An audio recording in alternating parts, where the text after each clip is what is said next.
Hi class, this is Miss Corey. I just wanted to give you a quick lesson in rearranging formulas. I noticed this was a weak spot yesterday when we were going over some practice questions, so we're gonna start with the wavelength formula, and I'm gonna show you how we can turn that into the propagation speed formula. So if we're gonna start with wavelength, remember that's our lambda. And the formula for wavelength is going to be wavelength equals propagation speed divided by frequency. And in order to change this formula around to solve for propagation speed, we need to get rid of frequency and get propagation speed by itself. So algebraically, when we're trying to isolate a variable, we need to do the opposite of whatever function that variable is a part of to both sides of the equation in order to isolate the variable. So in this case, we need to get the variable c for propagation speed by itself. So we need to get rid of this frequency that's hanging out here. In order to do this, since frequency is part of a division problem, we're going to multiply both sides by frequency. Doing that cancels out frequency on this side and leaves us with a new equation: frequency times wavelength equals propagation speed. Now we can plug in the values for frequency and wavelength and solve for propagation speed. Okay, we're gonna do that again with our pulse duration formula just to keep practicing so that you guys see that this works. Okay, so when we're solving for pulse duration, we know that pulse duration is the number of cycles times the period of those cycles, okay? So if we need to rearrange this formula to find out how many cycles there are, say we're given a pulse duration and we're given a period and the question is asking us how many cycles, okay? So if we're solving for cycles, we need to get rid of period because I need that variable of cycles all by itself. So since in this equation, period is part of a multiplication problem, we're going to divide both sides by period.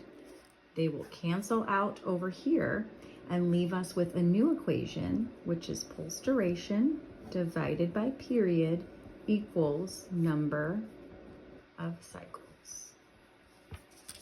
Okay?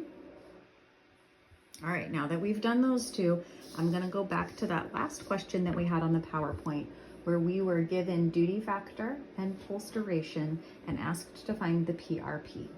All right, so if we are given these parameters, we know that we are gonna be using that duty factor equation. So duty factor is equal to pulse duration divided by PRP.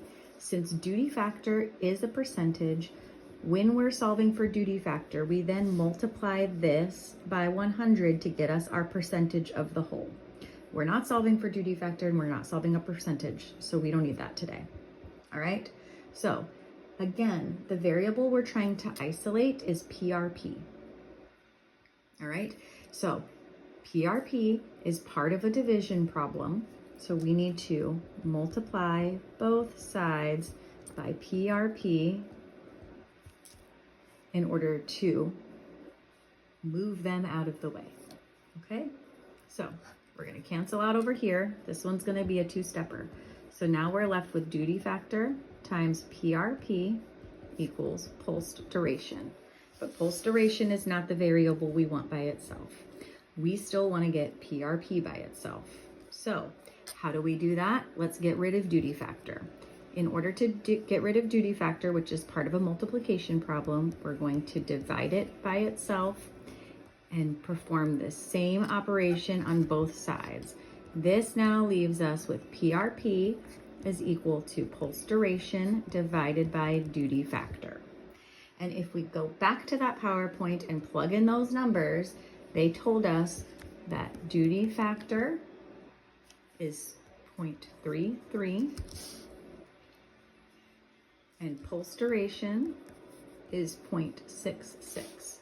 So when we put that into this equation, it tells us that the PRP is going to be 0.66 divided by 0.33.